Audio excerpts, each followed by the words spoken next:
I'm offering your own lane is what I'm offering. So it's so hard in the business to have your own lane when they see something like a business to business where, a bride comes into a hotel, they check a box and then they say, hey, DJ, do this. So that's not what I'm offering because I don't have business to business. I have cold to close, somebody who doesn't know who I am, and I take them on a journey to sign up with me. What's going on, guys? Welcome back to the channel. And today I want to talk about a few things to look out for while navigating through the trenches. Let's get into it.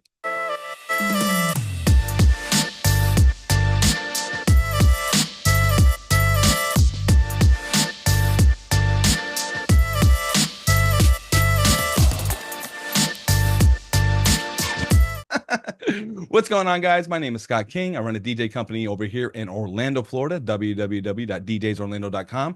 I was able to build a six-figure business and have continued growth throughout the years. So it's kind of exciting. If you want to learn more about that or look at my company, www.djsorlando.com, and also a coaching business where I help people build their business, gain sales, gain confidence, and grow just like I did. I have digital products online. If you want to check that out, www.coachscottking.com. And guys, make sure to like, follow, subscribe so that you're, up to date what's going on in my world. Today, I want to talk a little bit more about ethics and things that happen that you should probably be on alert for. So something that happened to me recently was that I went to a bridal show. And while I was at the bridal show, the owner, he comes up to me and he's all in a frenzy, right? Like, yeah. So basically, when he runs a bridal show, everybody has their own booth and then they pay to be at the booth to offer their services. And what had happened was the hotel gets like a free booth so that they could say, hey, why don't you get married here since you're already here, right?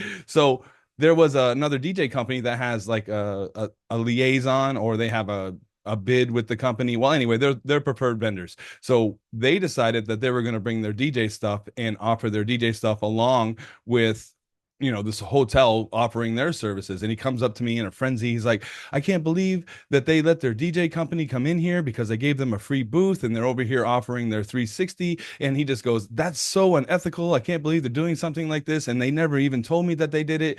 And it was kind of funny that I even knew who the other person was. The other person back 2008 2000, long time ago, I had worked with this person and I put them on a show, and then after that show they bailed on the rest of the other shows. Ended up telling me he was a really good DJ. I put him on a school, and then that all crumbled. Realized he wasn't a good DJ. I ended up losing the account, and that was a learning experience. So what had happened was, I haven't seen this guy in years, and he thought he was going to come over to me and then offer me his AV equipment as a subcontract with my company. Well, let's just say that I also knew that he had a run-in with another good friend of mine that I'd flown to Mississippi to DJ my wedding. Because I think he's an amazing DJ and I treat him like a brother.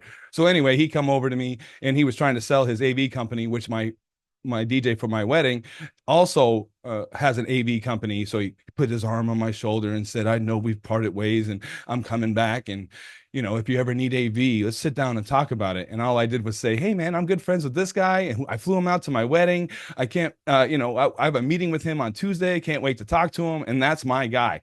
So this guy realized that I was siding with my friend, and he put his hands up and he was like, oh, I didn't mean to cause any trouble, and he ran off. So number one, he was already being unethical to begin with because he was offering, services that he wasn't supposed to be offering for him, pretty much getting a free ticket, and then came over and wanted to sell his services to me. So I was just like, I don't even know what's going on here. So anyway, in my mind, because I'm from New York, we're pretty rough. So there's a lot of things that I wanted to say, yet the wife comes over and she's like, you better be professional. So all I did was talk about my relationship with my friend. And that was enough for, he ran off like boop, boop, boop, boop, boop. Anyway, the rest of the crew comes up to me and they're like, man, that was like a next level diss. He probably has no idea what's even going on.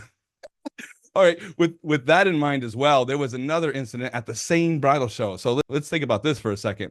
So this other person has a smaller company or doesn't offer the dancing on the cloud service. So basically, I get a call from this person and they say, hey, man, I don't want to deal with this dancing on the cloud. How much is it? And I sent the contract. And of course, business is business. That's just how I operate. So while I was at the same bridal show, not too long after this other guy ran off, This guy comes up, shakes my hand, and starts talking about his business and everything. And I'm like, that's great because, I do want people to grow and I do sell products for them to grow their business. Yet this next thing struck me so hard. I was just like, I was blown by it because when I start reaching the next level, I had no idea that this was going to play out like this. And yet, even though I've heard some of my coaches talk about this, it was just weird to go through it. So basically, the guy comes over, he shakes my hand, and he says, "Yeah, not too bad of a bridal show today." And I go, "Yeah, I love this is the only bridal show I do because the owner treats me very well. Because I've been with him so long, he gives me a little bit of a bigger size, and then he also, makes sure that I have a table, doesn't charge me for that. So basically, I have a good relationship with this guy, and." I was explaining this to the other DJ, and then he says, "Well, yeah, everything's going pretty good for me. Everybody that's come to my booth, I tell them that I work with you." And right then and there, my mind exploded. It was like, okay, what do I do from here? The guy's using my name as prestige to get gigs when we only have like one contract together. And I didn't even know how to take it. Like, so, I just explained my main goal is to become a presenter and a speaker and help other people. And that's more of a scalable business where the business I have now, it's a lot of training and managing and, making sure all the ducks are in a row type thing. And at the same time, this guy's using my name to get gigs. And I could have, okay, so there was a bunch of thoughts going on in my head, and, take this as a compliment. And at the same time, the guy is like, riding my coattails. And then Phil, my best friend, he comes over and he says, "You know what he did? He just made his ceiling your floor." And then he goes, "Well, how do you think people feel, or how do you think Disney feels when they start using their name to get gigs?" So it was like a new realization for me. And, Phil coming through in the clutch like that, really helped me to get my mind straight because I'm there to sell, weddings. So basically, when we were at that bridal show, there wasn't a ton of brides there. We did pretty good. When we go to a bridal show, we're just looking to show our face. We're not looking to close anybody. We're basically just looking to get, remember when I said there's 12 points for someone to book with us? Well, basically we were just working on, getting some more points with people that we saw. So basically what had happened at that bridal show is that more wedding planners came up to us than brides. So I was really excited to make connections with wedding planners, which would have more future work versus like the one-off with the weddings. But yet we were still there and we were putting our best foot forward. Now, these are some things to think about, and I have written down a few other things that has happened to me throughout the years and some other things that you might want to keep in mind. Now, like I was saying in another video, that people are allowed to work for whoever they want to. I don't own them. Yet at the same time, if they say they're going to be at a show, we expect them to be at a show and be professional. And there's a whole list of things that we go over on this sheet of what my expectations are. And of course, they're all agreeable. And a lesson to me is that I may have skipped this with a few people because I thought that they were already up to speed because they've been in the game for a little bit of while. And yet at the same time, they may have some different beliefs because of some of the talent agencies that they work for. Because if you work for a talent agency and you see that they're successful and they act a certain way, even though it's unethical, they may think that's the way to act. I had that limiting belief. In fact, I looked at all the talent agencies that I worked for, and I thought I had to be or toxic or a narcissist or lie to people or just be fake in front of people in order to grow my business, not realizing when I met other coaches that that's not the case. In fact, people that are like that are going to hit a wall where somebody like me or the people that I follow, they make millions and millions and millions of dollars every single year. And because they follow the same core values. And if you're screwing people over, that's not going to help you in the long run. That's only going to stunt your growth. So something else that happened to me was that I had hired somebody. They were doing a show, and my main contact was the wedding planner. They needed a certain type of DJ, and I got that certain type of DJ. And then when we were at the wedding, we were sitting down eating a vendor meal, and the person that I hired wouldn't stop talking about all the different other companies that they had worked for, basically selling himself to the wedding planner as their own business. And I was sitting right next to the person, and I was just like, dude, you're on a show working for me. Why are you talking about all these other people? And yet I just kind of listened. And you know what's funny? I haven't heard from that wedding planner since. So this is something to keep in mind. Maybe somebody might be close to your circle, and as they're showing their true colors, maybe they don't even know they're showing it, right? That's the thing with the other guy that said he kept using my name and said he worked with me every time somebody came by. Maybe the person that was saying all this other stuff about all the different companies that they work for, that you just thought that was normal or something like that, even though we do go over the protocol and what's professional. I was talking to one of my other DJs, Dion, and he said when he worked at the Ritz-Carlton, they had a strict protocol, and maybe I need to tighten up my reins on what my protocol is, or be more vocal or more communicative with the people that I have around me. So that's a learning lesson too, as I break to another level. So these are some things to think about. Trying to see if I wrote anything down on my paper. Oh yeah. So again, back to the talent agencies that are around, or practices that I've heard, is that, some talent agencies will give you gifts, it will give you shifts to show you how much they got, and then if you're not acting accordingly, they will take shifts away to get you to bend to their will. So this is something that I've heard about, I've maybe even experienced a little bit of. So something to keep in mind. So if you're going through the world and you see people in power that are successful doing these types of actions, you might think that's appropriate, or might think that's the only way. So I'm here to say that if you stick to your values and you stick to your guns and you treat people right, educate and empower, that's only going to help you in the long run. So when I was working for other talent agencies, I would bend my will. Like I'd lost a bunch of weight. I'd shaved my face, where I'd like to keep the goatee beard thing.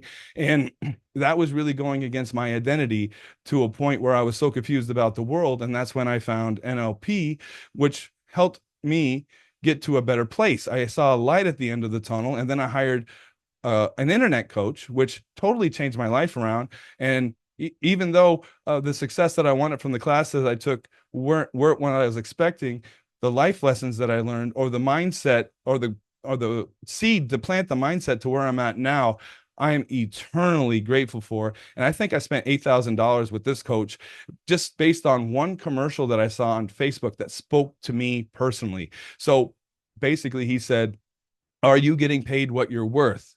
If you're not getting paid what you're worth, then you have to increase the value of what you're providing.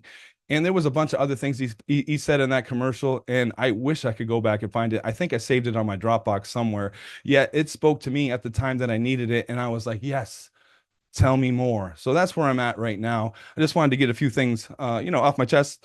And besides, when you're talking about these things, not, people are more worried about where they're at when they're talking to you. And for me to have a channel like this to express what I'm feeling, because it's not like people are going to come up and start asking me these questions, right? So I want people to understand, basically where I'm coming from, because I lived a certain way for, we'll call it scarcity mindset, for like 15 years, and it limited how much I made. And then when I turned to abundance mindset, I tripled my value in the sales that I made, because I spent the time to learn how to do sales, and I spent the time to learn internet marketing. I spent the time to do all that stuff. And I have classes if you want to learn how I did it, how I interact with my staff, and the type of workflows that I have and systems that I have set in place in order to warm up leads to get them to close. So that's another thing about what I'm offering. I'm offering your own lane, is what I'm offering. So it's so hard in the business to have your own lane when they see something like a business to business, where, a bride comes into a hotel, they check a box, and then they say, hey, DJ, do this. So that's not what I'm offering, because I don't have business to business. I have cold to close, somebody who doesn't know who I am, and I take them on a journey to sign up with me. So guys, if you want to learn what I'm doing, if you want to join the Facebook group, if you want to grow your company, if you want to empower people, www.coachscottking.com. Have a blessed day.